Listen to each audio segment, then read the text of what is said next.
भाई यहाँ हमारे पास दो थर्मोमीटर्स हैं और हमें मालूम करना है कि इनमें से कौन सा दर्जे हरारत को सेल्सियस में दिखा रहा है और कौन सा फ़ारेनहाइट में दिखा रहा है।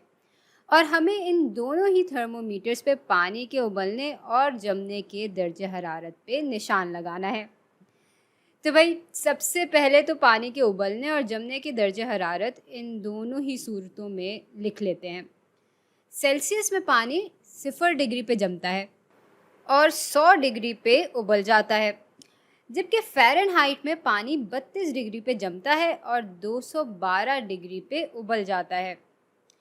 अब इन दर्जे हरारत पे हम निशानात तो लगा ही सकते हैं, क्योंकि ये दर्जे हरारत तो अटल रहते हैं, चाहे थर्मोमीटर कोई सा भी क्यों ना हो। तो अगर इस थर्मोमीटर को हम सेल्सियस वाला मान लें तो पानी के जमने के दर्जे हरारत यानी 0 डिग्री यहाँ है, और अगर ये सेल्सियस है तो जाहिर है ये फ़ारेनहाइट वाला थर्मोमीटर होगा।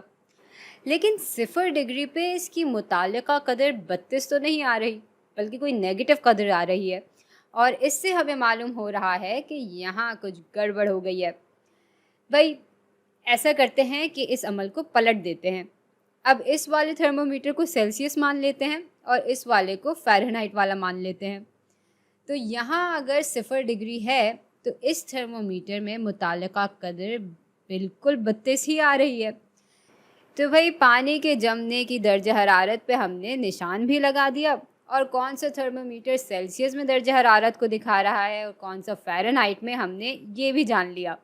अब सिर्फ एक आखिरी काम रह गया है, और वो है पानी के उबलने की दर्जे हरारत पे निशान लगाना। तो सेल्सियस का निशान आ जाएगा 100 पे इस थर्मोमीटर पे, और इसकी मुतालिका कदर उसूलन 212 होनी चाहिए, और 212 ही है, तो हम यहाँ पे भी निशान लगा देंगे और यूँ ये सवाल हल हो गया है।